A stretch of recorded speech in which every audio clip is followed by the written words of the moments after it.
evening and welcome to Frames. I'm Jim Eltoff. Tonight, more films from the 48-Hour Film Project, an international film competition that's run in St. Louis by Cinema St. Louis. Teams have 48 hours to make a film that this year must contain the line, "I can't tell you, it's a secret," a character, a detective named John or Jane Cartwell, and paint. So, 4 terrific short films for you tonight, beginning with Mindscape, which was runner-up for Best Picture. With me is Mike Rolfing, who co-wrote, co-produced, edited, and was director of photography for Mindscape. Mike, welcome back to Frames. Happy to be here. Good to see you again. You're something of a veteran of 48. How long now? This was our 13th year, I believe. Oh my gosh. I first did it immediately after graduating high school. There was 1 year recently where my brother got married that weekend, so we weren't able to do it. But other than that, it's been 13 years. And essentially the same team? You get the gang together? For the most part. There's been a few people that have been involved every year, and we kind of have a rotating cast of actors and crew members that help out. This year for genre, you drew Vacation or Holiday, but this is hardly what one would think of as a vacation film. Yeah, well, it's holiday because it takes place on Father's Day, as you'll see. Yeah, it works. It works. Okay. I don't know how to set this film up. Frankly, it's different than anything I've ever seen. What can you say to prepare us for what we're going to see? So this is inside our main character's mind. He's talking to himself and kind of diving into his past. Yeah, pretty creepy stuff. Prepare for a very weird and entertaining experience. This is Mindscape.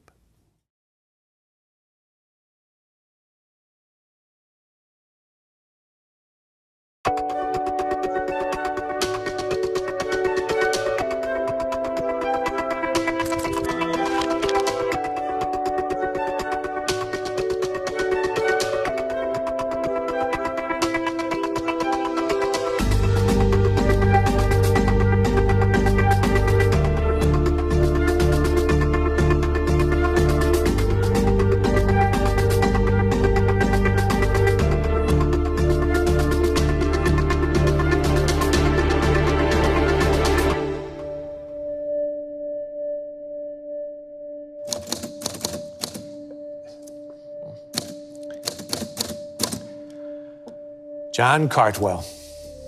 It must be Father's Day. Yep. Every Father's Day. Sitting here. See, right here, this desk. Talking about nothing. Sharing words, but getting nowhere. You used to be nicer. Like the Easter Bunny or something. But now... Well, I'll put on the bunny ears at Easter. That'll make you happy. But Father's Day? you turn into Columbo. I love that show. A great detective, eh? Got that lazy eye. Ugh, why do I bother with you? So you don't have any regrets? Life is not supposed to be like this. So yeah, I have regrets. Father's Day. Could have meant something. I've been doing a little digging. Let's try something new. What's that? You are obsessed with yourself and your own little world.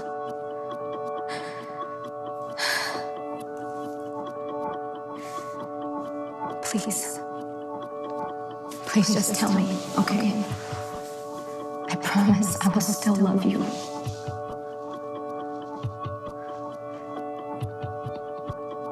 I can't tell you. It's a secret. And there is my favorite thing about you. Hide and seek. Your favorite game. Except she is about to get tired of seeking, isn't she?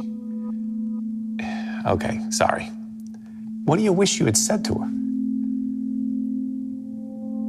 Yeah. Oh, that's good, actually. All right, let's see. This can go two ways.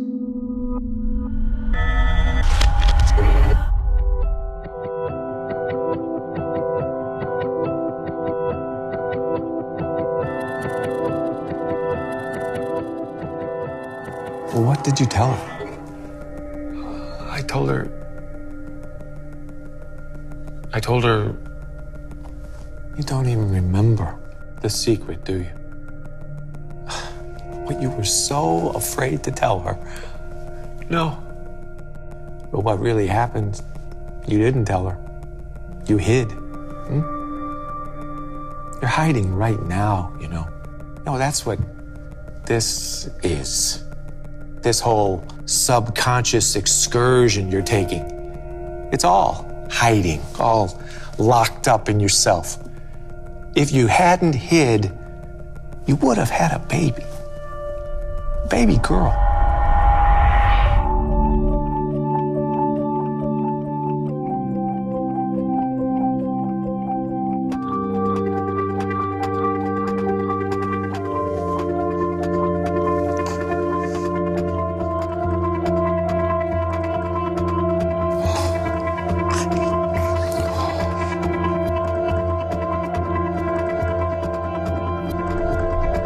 She's beautiful. Is she? Well, she isn't real, so. I should have been a father. You could have been a father. Well, she would have grown up so beautifully, too. But you weren't a father. You weren't much of anything, spending all your time keeping yourself nice and hidden. You're still not much of anything. In fact, you're doing it right now. You know that? Keeping it all to yourself. Keeping what to myself?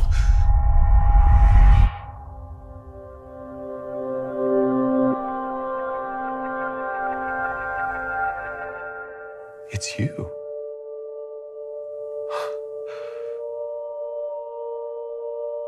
I'm sorry. No.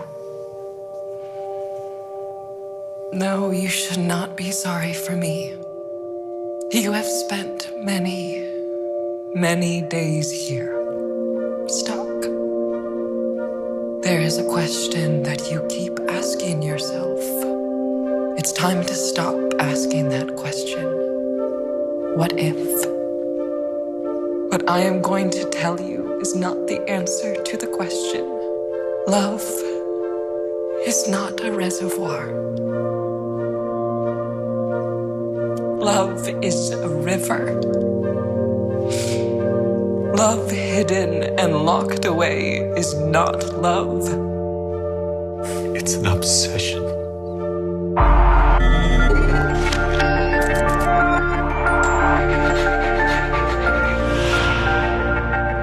You've wasted so much time here.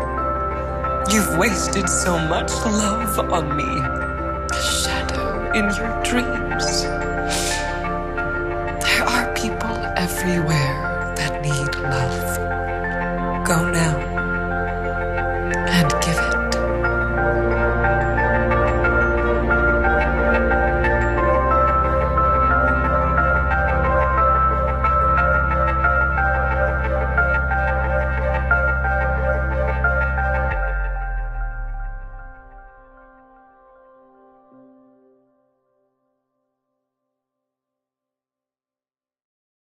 We've been watching Mindscape, the runner-up for Best Picture in the recent 48-hour film project. Mike, I love this film. It is deeply weird, existential, and kind of brave somehow. I mean, you guys took some chances with this. This isn't a, squirt gun fight or pie throwing. Sure. And as we said, I've done it 13 times now, and we always try to be creative, try to think of something different, a different way to tell a story. Yeah. And this year we had access to basically a studio and thought, well, maybe we can just film the whole thing in there and just make it all dark and ethereal and strange. A lot of very consciously artistic choices, I thought, in making this film. The split screen, black and white, a lot of technique involved for a studio film. Sure. Well, we wanted to keep it simple, as in we only filmed in one location, but because of that, we were able to be creative, think of some unique things to do, some camera tricks, some editing tricks, and just try something different for 48 Hour. It just grabs you right from the beginning. And the score, original score, Brent Johnson? Yeah, Brent is our secret weapon every year. He's helped a number of them, and he is an incredible sound designer and composer. And, when you're editing the movie Saturday night, early Sunday morning, you can only kind of imagine what it's going to end up like, because when I hand it to Brent, he just makes it 10 times better. Well, the music works so well in this film. For me, this is a film about love and fatherhood and opportunity lost, all set in some sort of existential purgatory. I mean, this is pretty sad stuff. Yeah, we haven't gone this deep in the past. I have a new I have a new daughter who's in the movie. She makes a cameo appearance. As the baby. As the baby. Okay. She's the baby. She's, her full name in the credits, Eleanor Rolfing. And then my cousin and some of our other writers have kind of gone through a lot of things in their personal lives recently that sort of bled into that right night and bled into the story that made it a little deeper and more emotional than we've done in the past. It is both very deep and emotional. One for best writing and best editing as well. Congratulations on that. Thanks. What's next for you? More movies or next year 48? Yeah, I mean, we always, as long as I'm around, we'll be doing 48-hour film project. It's just such a great opportunity to get a group of friends together to make a movie, and all you have is those 2 days. So Yeah. It works. You've done it again. Thanks very much. Congratulations. thanks a lot. Coming up next, another film about fatherhood. Here it is.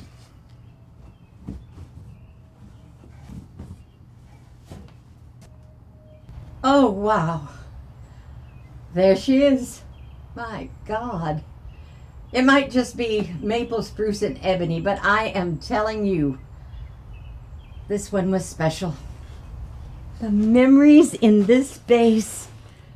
Your old man could walk the dog like nobody's business. Oh, hell, she looks practically new.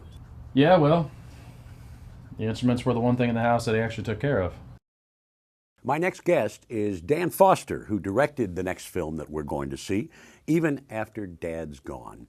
Dan, welcome. Welcome back, in fact. Good to see you again. Thanks for having me again. Pleasure to be here. What genre did you draw in the 48? What was you supposed to be making? It was family or drama. Actually, I forgot. The other alternative was musical, and there was no way we were going to do that one. So Musicals are tough. Family drama, that fits. It seems like someone here had a very clear idea what they wanted to say. Mm-hmm. Was that the script writer? Yes, that was Roger who wrote the script and got the locations and actors together. And he also starred. Yes, and he also played Chase. I think. Mm-hmm. Okay. This is a sad, even a painful film for me to watch. Anything to say to set it up? Well, I think Roger wanted to do a story about how sometimes long-standing family problems just don't get resolved in the space of a 6-minute movie, where a nice speech can be helpful, but it doesn't just make all the pain that was caused by an absent father go away. All right. Well, let's take a look. Even After Dad's Gone.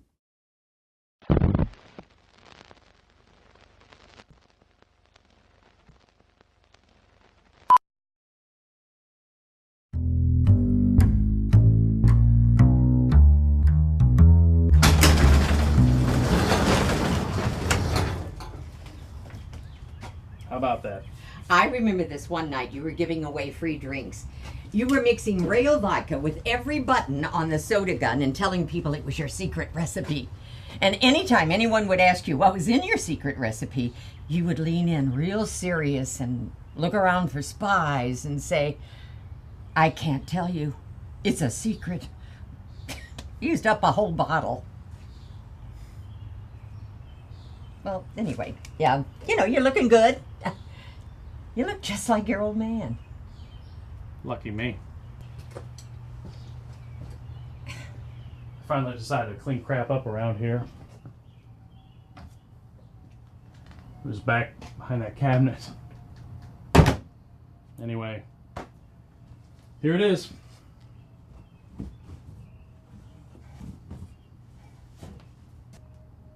Oh, wow.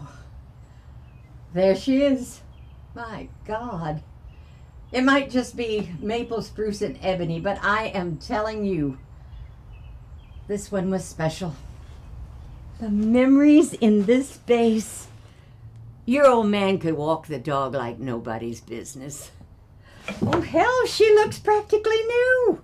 Yeah, well, the instruments were the one thing in the house that he actually took care of. I know he didn't show it much, but your dad loved you so much. You were so important to him. Look, I can't take this from you. Why don't I get her tuned up a bit and bring it back here? I'm never going to play it again. But I remember you would just play Jane, you remember a lot of things, but they're all gone now. The man you knew and the man I knew were two completely different people, and they both died 10 years ago. I gave up playing around that same time. Why would you do that? Of all things, why would you give up music? Because he didn't. Because he couldn't. Because I realized how much he and I were alike. And I saw what that life did to him. I don't want to go down that road and fall into those same traps. You were so young and so good. You could have been better than him. You could have been great. I doubt that. He gave you so much talent. And he gave me every reason not to use it. I paint apartments now, Jane. That's what I do with his talent.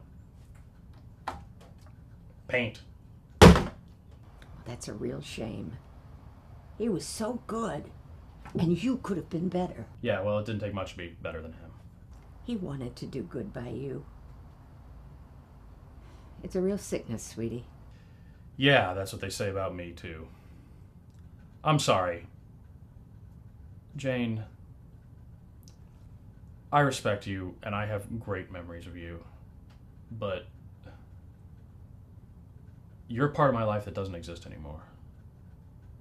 And reminiscing about that may be a good time for you, but it's not as much fun for me. So please, just take the bass and go. Okay, you're right. I'm sorry. I know, I do remember a lot of things. I remember back in the day they used to call me the detective. Jane Cartwell, detective. And I remember your dad telling me that this fiddle was the real detective. He said it used to keep him from committing more crimes than he already did.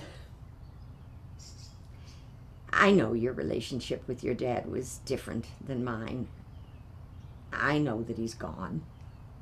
However your relationship ended up with him, that's just how it's going to be. But I promise you, there was a world where he was one hell of a guy. He was respected and envied and loved. He had a great talent, one that he passed on to you. I guess what I'm trying to say is, don't let all those memories be painted with the same brush.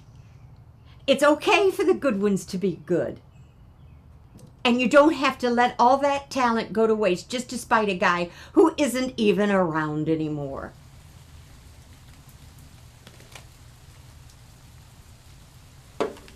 This is what I was going to give you for the bass. It's not worth that much, Jane. It is to me. But I'm not going to take it anymore. Here. What's that for?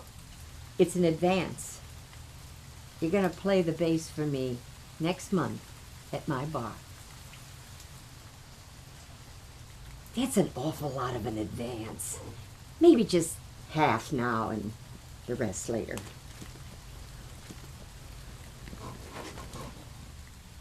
Hey, Jane. Yeah. Why'd they call you the detective? I can't tell you. It's a secret. Oh, now it's raining. My hair's going to be a mess.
We've been watching Even After Dad's Gone, a film directed by Dan Foster. Dan, congratulations. A very powerful little film, a lot of emotion in 6 minutes.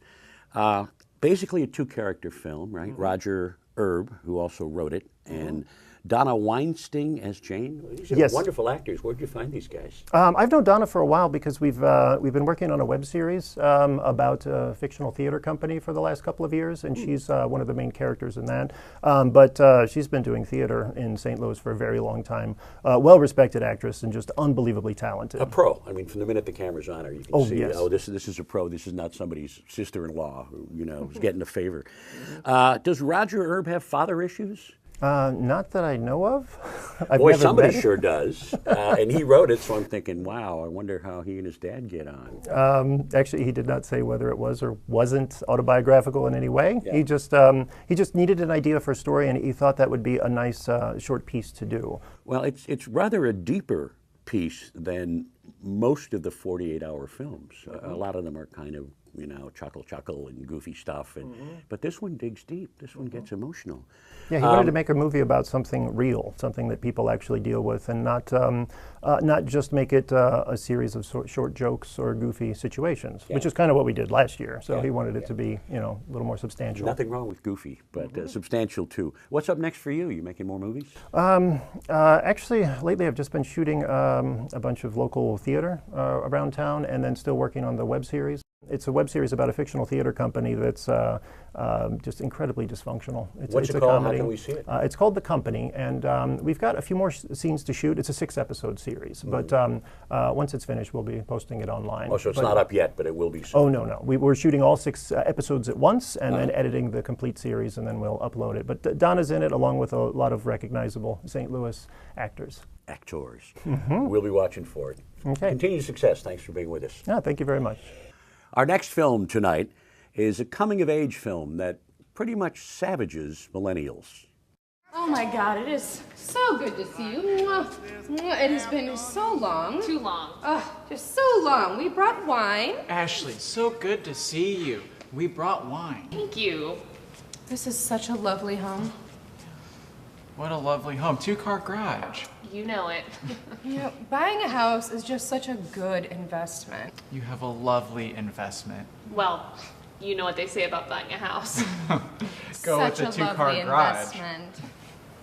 Yes. My next guest, Kevin Kirsting, directed and wrote November Rain. Kevin, welcome. Thanks for being here. Thanks for having me. Have you done 48-hour film project before? No, this is my first time. Really? Yeah. Wow, I just had Mike Rolfing on. He's done it like 13 years, so fresh blood, new blood coming in. That's great. What can you tell us about your title, November Rain? What does that mean? November Rain is the name of the beige paint, the real-life name of the beige paint. And it sounded vaguely artistic and not too specific, so we went with that. Okay. We're going to see some fine acting in this film, especially from Ashley Parks, huh? Ashley Rube. Oh, I'm sorry. That's right.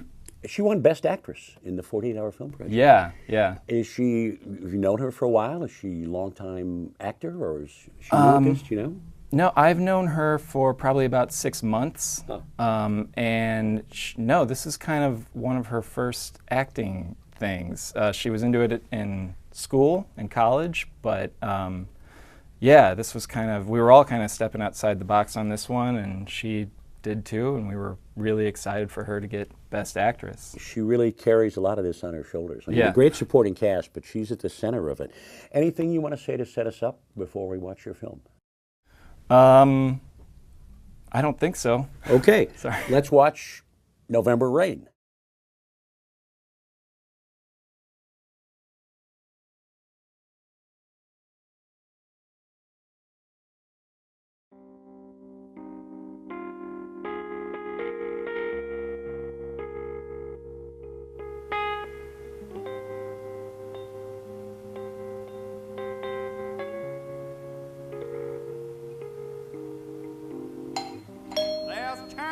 Oh my God, it is so good to see you. Mwah. Mwah. It has been so long. Too long. Just so long. We brought wine. Ashley, so good to see you. We brought wine. Thank you.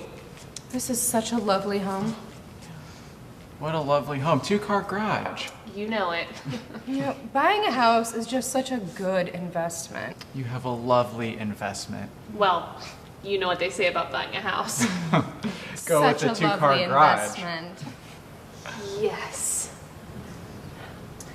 And we just don't get to hang out together anymore, you know? I mean, we were so close in college, and now it's just, we're so busy with work. Oh, work. You sound so much like John, but it pays off. He's the head of his department now.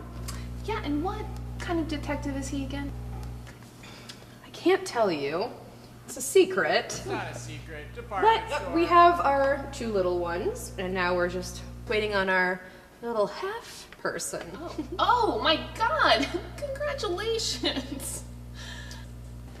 Wow. Oh no, no, I'm not pregnant. Oh, I'm just a mother, and that's what mothers do. They touch their tum-tums. Oh. But you must be ready to settle down. You've got this lovely investment and the job. Right, I have the house and the job.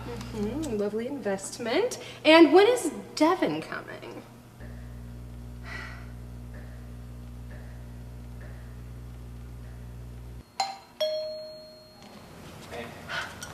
You.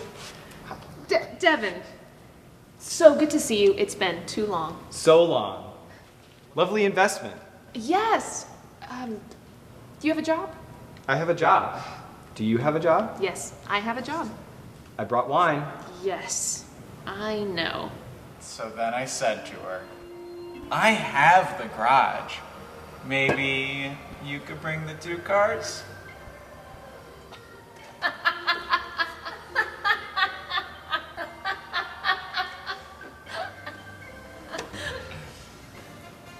Oh, that's how you proposed.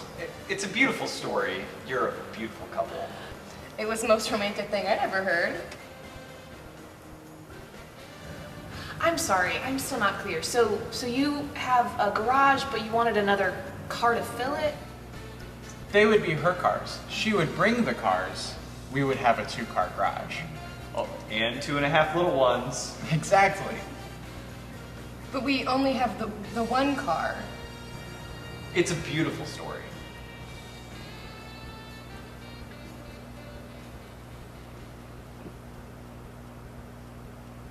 Garage. There's 1 car. There's space for another. That's a 2-car. So Ashley, I was promised. you have this wonderful, lovely investment of a home. House. You've got a job. You have a job. I have a job. You've got that 2-car garage out there. And I was thinking, maybe the 2 of us together can work on getting that 2.5 little children here. What do you think about that?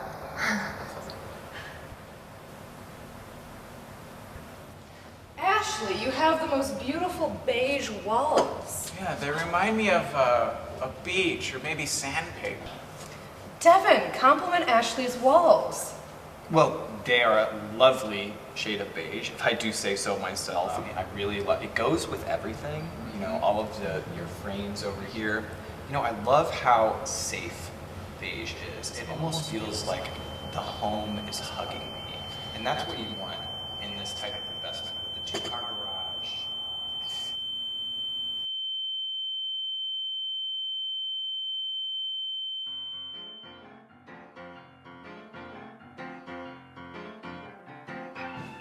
I'm talking about my baby.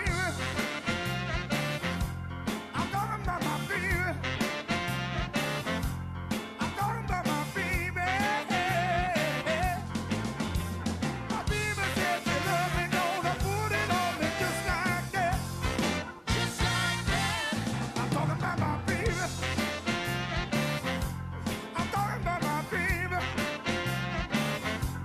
I'm talking about my baby.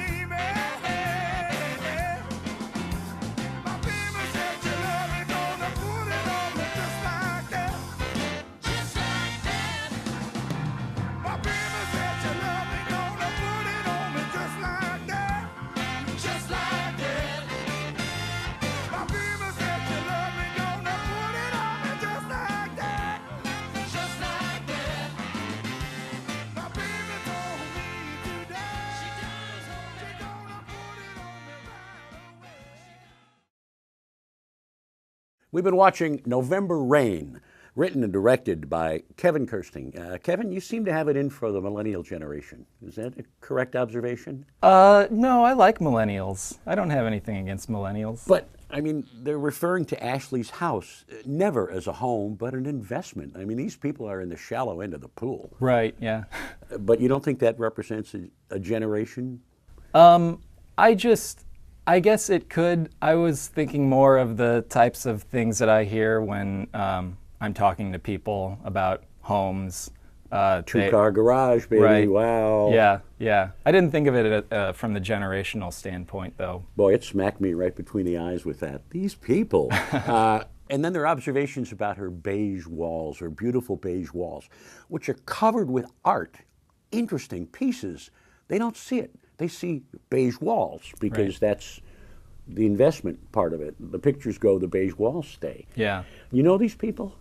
The characters? People like the characters. Yeah. I mean, presumably the characters themselves are not that shallow. Sure. But do you know millennials who are like this? I mean, it's all about money and price? Yeah. I mean, I guess I didn't see it as millennials so much, but yeah, I know people like that kind of get hung up on those sorts of details. Yeah. Money. You made great use of the prop, the required prop. What inspired you to just go nuts with paint? Paint seemed like a fun visual place to start, and we had an art director who was helping us, Philip, and it was kind of his idea to start with like these close-up shots of paint, and then kind of we would build a story out from there. Well, Ashley makes a grand statement and really ties up the film nicely at the end. Paint it red. Yeah. Right? I mean, that really, that's an exclamation point, a punctuation at the end of this film, right. Which I really like. Yeah, we wanted to kind of pick a color that might not be the best idea, but it was bold and different and not beige. Yeah, I painted my family room red, so I empathize. More movie making for you? I mean, you're kind of new at the 48. Is this something you want to do again? Yeah, everyone on the team was really excited, and we definitely want to do more. We're talking about different ideas now. No. So continued success, and thanks for being with us. Thank you so much. Up next, do you like reality TV? Me neither, but you're going to like this dark comedy. During the investigation, I discovered face paint on the trail.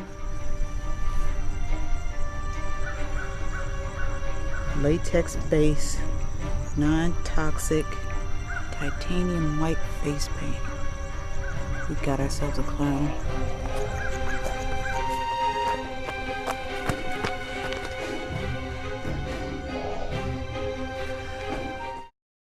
I'm pleased to welcome back to the show Corey Byers, who directed, edited, and co-produced the film we're about to see. Corey, good to see you, and how are you? Good, thank you. Busy? Oh yeah, definitely. Shooting film, yeah? Yep. How did you decide on a reality TV as a theme for your 48? Well, it took us a while to really come up with an idea, and it started out as a normal kind of narrative short film, and then we kind of got the idea for the clown disappearing, and then somebody just threw up kind of late in the night this idea of unsolved mysteries, and most of, especially the older ones in the group, were like, oh yeah, we know that, and so we're like, well, what if we kind of based it off that, and that kind of got that ball rolling, so that's how it ended up being. It sounds like you spent a lot of time thinking, planning, rather than, all right, we're going to do this, let's shoot, right? Yeah, we spent Friday evening pretty much the whole time till about midnight coming up with the cast of characters, the locations to shoot in, getting the costumes. That was the big risk because we thought, well, we want to do a clown, but can we get a clown costume tomorrow? And that was the stressful part. So we luckily got a clown costume early that morning, and if we had, I'm not sure what we would have done. Well, you got a good one, and you've got a pretty good mystery here. Anything to say to set us up? Basically, it's set up just like the show Unsolved Mysteries, where we have a host introduce this mystery, and we meet some of the different characters and some clues maybe as to what could have happened to the clown. All right, let's watch Inconclusive Mysteriosities.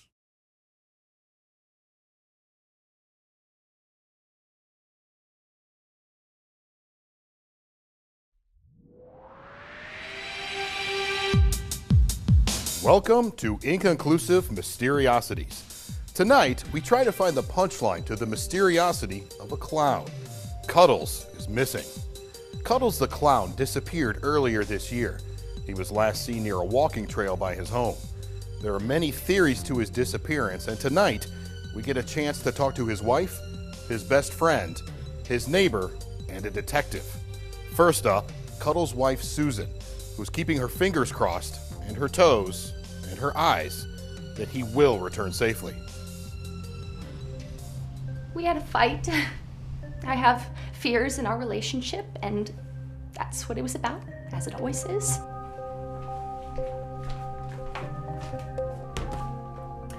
Late night. Yeah, me and Sleepy had a gig. Whose is this? I can't tell you. It's a secret. Whose is this? Probably somebody who could cook. Well, your makeup sucks. I'm taking the dog for a walk. Should have married a man. He's such a funny clown and so caring and loving, and he just has so much love that I'm afraid that he might be loving another woman. I miss my Cuddles. Oh, come on, whose is this? Cuddles' wife thinks his disappearance was with another woman and he staged the whole thing. Let's talk to his neighbor, who was the last one to see him, possibly alive. You know, he comes out here and he's trying to talk to me and make me laugh, and asks if I want to give him a hug. I don't. Hey, neighbor, working hard? Looks like you can use a cuddle. Nope. Okay, then. Hey, you need to pick up your dog. Just because it's invisible doesn't mean it doesn't stink. I gotta go. Yeah, I can't stand that dog. It's crapping everywhere. It probably got some on me right now. It's crazy. Then he walked off and took his dog and went down the trail like normal.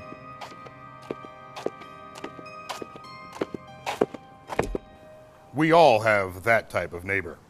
And now, Sleepy. Sleepy the Clown of Juggleton is going to tell us what his thoughts are on the disappearance of his best friend Cuddles. Sleepy's face is being hidden to protect him. There is one question that maybe only his best friend can answer. The question that needs to be asked is, what really happened? You know, I really think it was the mob. Cuddles was in deep. I mean in the deep ocean. With seahorses.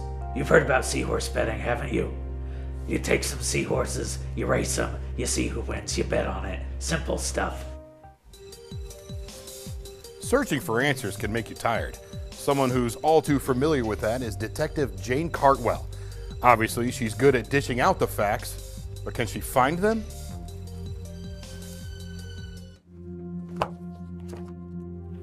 I'm Detective Jane Cartwell of the Juggleton Police Department. I'm in charge of the Clown Task Force. I have a stack of files here that involve cases of clowns' disappearance, murders, and violence. In cases such as these, we always start with the spouse. I spoke to Mrs. Susan McGee, and she informed me that she and Cuddles had quarreled earlier that day. The scene was evident of that. I asked him what was going on, and all he said was, I can't tell you. It's a secret. What am I supposed to do with that?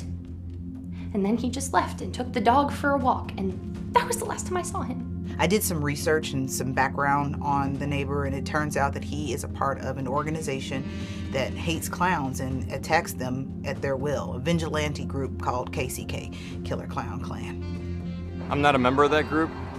I'm what the kids call woke AF, and I just believe in equality for everybody.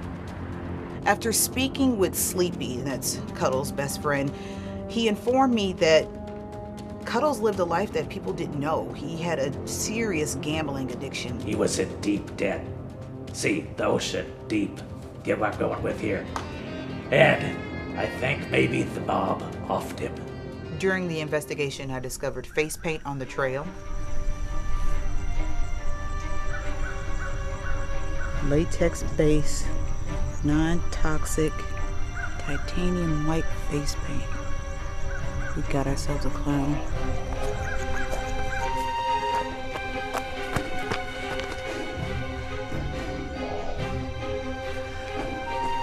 Large shoe prints on the ground.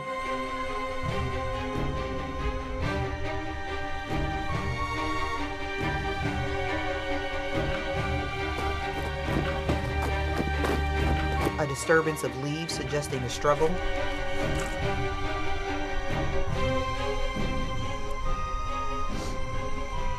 It's fresh. And drag marks through the woods.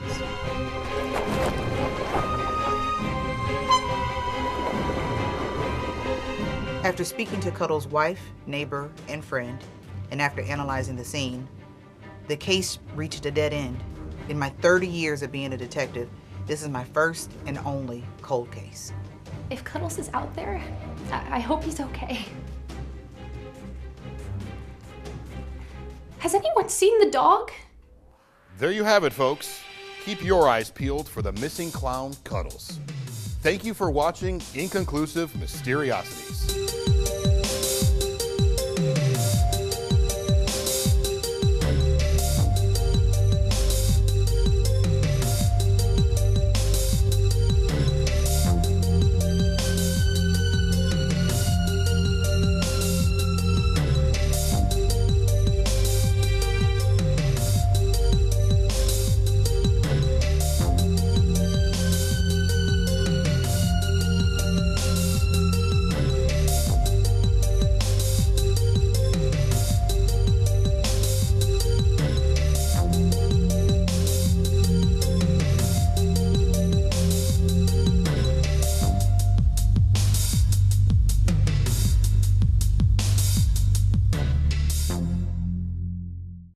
We've been watching Inconclusive Mysteriosities, directed, edited, and co-produced by Corey Byers. Corey, congratulations on a very weird piece of work. Oh, thank you. There's some strange input going on in this thing. Cuddles does not seem like a very nice man. He can be kind of a jerk, which I think is maybe why, gives you some motive as to why he possibly disappeared. Why, like everybody would like him dead. Mostly, yeah. And a gambling problem? Betting on seahorses? Betting on seahorses, yeah, he's a weird guy with weird friends. And he cheats on his wife. Yep. So we have a lot of suspects. What are we left with? It's really left to the viewer to decide because we never find out in the end what happened to him. It is a inconclusive mysteriosity, I guess. And so it is inconclusive. Yes, it is. But you give us a lot to chew on. Very fun stuff. What's ahead for you? What are you doing next? One of the guys who worked on this past film, he wrote a short film, and I'm helping him edit it. We shot it last weekend, or 2 weekends ago, I guess, and working on editing that now. Well, good. Keep us in mind. Love to Will take a do. look at it. All right. Thanks for being with us, and continued success, Corey. Thank you. Finally tonight, a change of plans. I cannot believe this. You're making this a bigger deal than it is. You can only murder someone when their guard is down, and we don't exactly look inconspicuous right now. I was off by 1 day, so sue me. Halloween is still tomorrow, so if anything, it gives us an extra day to prepare. For the love of Cthulhu, I have a life. I'm not going to waste my time standing around if we're not going to even kill anyone. Look, this is on all of us. We all could have checked a calendar. No, you were in charge of the schedule. This is not on us. I am perfectly capable of murdering people by myself. Finally tonight, I'm pleased to welcome to Frames the director of Deluded Fear, Jared Goudsmit. Jared, thanks for being with us, and thanks for stepping in on short notice. Absolutely. I really appreciate it. Give us a little background about you and about how this film came to be made. So we actually made this film for a specific competition, actually. We made it for the Missouri Thespian Society. And one of their rules is everyone involved in the production, cast and crew, has to be involved in their school's theater program very heavily. So there was a list of about 20 people we could choose from for cast, for crew, for editing, for everything. What school? Kirkwood High School. Oh, okay. Yeah. So these are all Kirkwood High School people. Yeah, all high school students. Wow. And my my middle school sister helping out a little bit here and there. So you didn't make this with the Filmmakers Showcase in mind. You did it for this Thespian Festival. For the Thespian Society, yeah. What got this to the showcase?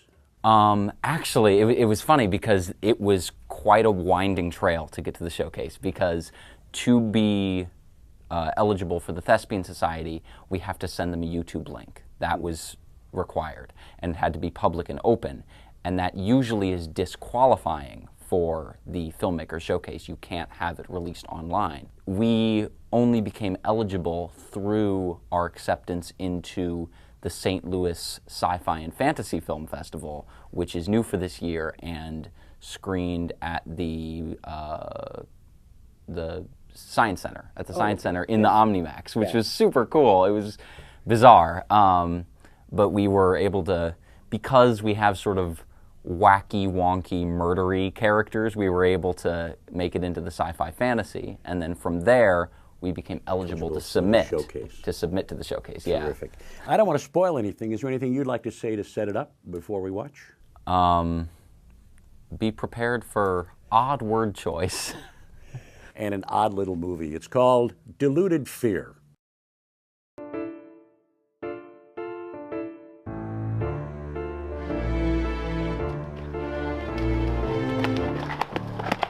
I cannot believe this. You're making this a bigger deal than it is. You can only murder someone when their guard is down, and we don't exactly look inconspicuous right now. I was off by 1 day, so sue me. Halloween is still tomorrow, so if anything, it gives us an extra day to prepare. For the love of Cthulhu, I have a life. I'm not going to waste my time standing around if we're not going to even kill anyone. Look, this is on all of us. We all could have checked a calendar. No, you were in charge of the schedule. This is not on us. I am perfectly capable of murdering people by myself. I don't need any of you. I've never needed you. You're all honestly nightmares. Are you kidding me? It wasn't a pun. It was an accident. It wasn't on purpose. I was so sure the shed was downstream. Are you sure?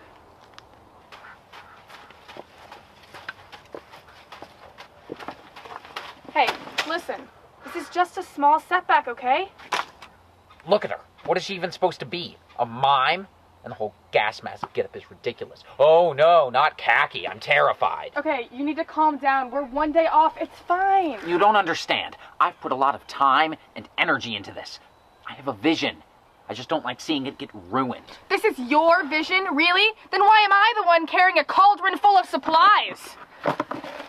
Binoculars? A knife sharpener? A bag of spiders?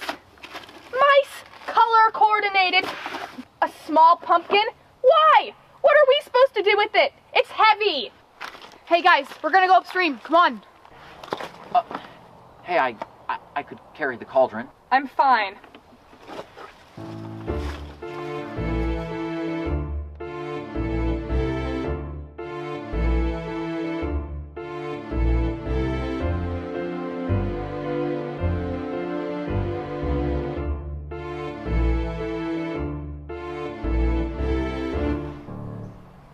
Yes, gasoline is mine. Out of my way.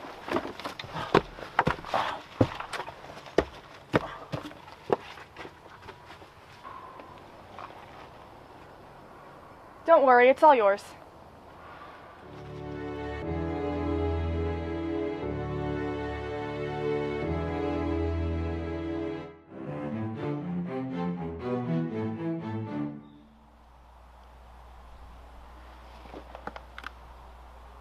Hey, teenagers at 10 o'clock, totally unsupervised. Yeah, wouldn't it be great if there was a full moon tonight?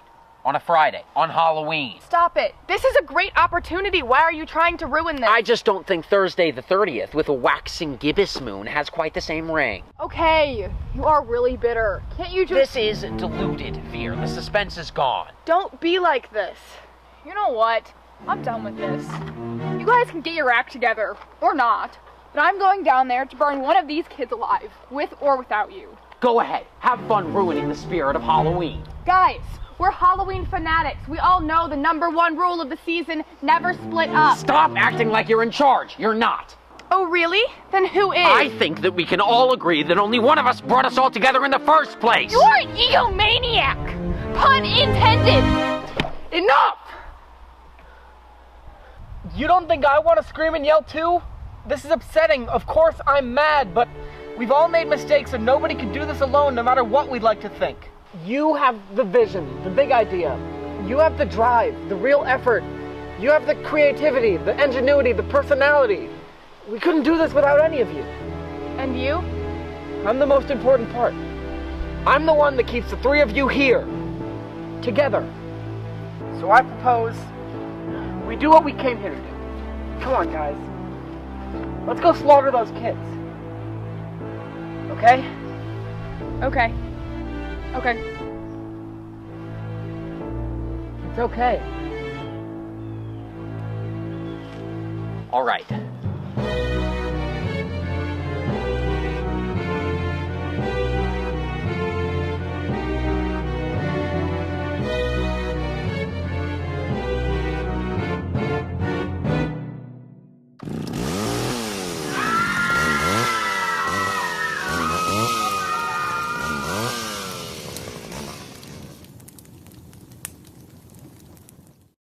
We've been watching Deluded Fear, a film directed, co-edited, and co-starring Jared Goudsmit as the clown. Jared, weird stuff. 4 friends, a nice day in the woods, they could be out hunting mushrooms or picking wildflowers. But these are unusual people. Yeah. Yes. Psychopathic killers, basically. Yeah, and the original idea for the script, which is not how it quite ended up, was simply Stand By Me, but with murderers. Okay, I can see Which, that. There are tinges of that, but not, yeah. There's one line in particular I want to ask you about. Your character, the killer clown, says something like, "For the love of Kazula." What is that? Oh, for the love of Cthulhu. Cthulhu, okay. What's Cthulhu? It's a demonic octopus creature, I want to say. I don't know. It's like, yeah, it's a vengeful god of some kind. I don't. But it's a real thing. It's not a real. real. I mean, I think it's a Lovecraft thing. See, Yeah. I'm just not up with that the way it should be. Nice music in the film. Who did the music? Oh, Merrick Schneider, a friend of mine, also a high schooler, and he wrote the original score. And it's a very simple tune that he's starting out with, but he's added so many layers to it. It just kind of buoys the film along. It keeps it surprisingly light considering the subject matter. I also liked your drone work. Who did that? The drone work. Yes, that was Robin Gill. And I think what I consider the best shot in the film is the opening shot, the opening title card, which is a drone shot. We're filming directly down at the trees, and the camera's spinning. And it sort of fits because it's sort of that, with the music, and it's sort of this fun house kind of creepy spinning, and the letters feel like they're spinning by comparison. It was a total accident. We were just trying to have the drone flying down normally, but the wind was pushing it into a tailspin, and she was trying to sort of maneuver it so that it would stay steady despite the wind, but every little reverberation just gets magnified, and we couldn't use any of it. And then there was a moment that it just sort of clicked, and she was like, and she took her hand off the control. She only moved it downwards and just let the wind, and it was this smooth, and then it started getting bumpy again, but there was this smooth little 4-second window that we could use in the film, and I think it's the best shot. It set it off really with a nice weird touch. Anything in the works for you? Doing more movies? We are currently working on some scripts and thinking about submitting actually to the same thespian project again. I'm actually, Merrick and I, the guy who wrote the score, we're trying to write some musicals, trying to expand that way, do whatever we feel like doing. Well, continued success, and thanks for being on Frames. Hey, thank you so much for having me. And thank you for watching. I'm Jim Eltoff. I'll see you next time on HEC TV.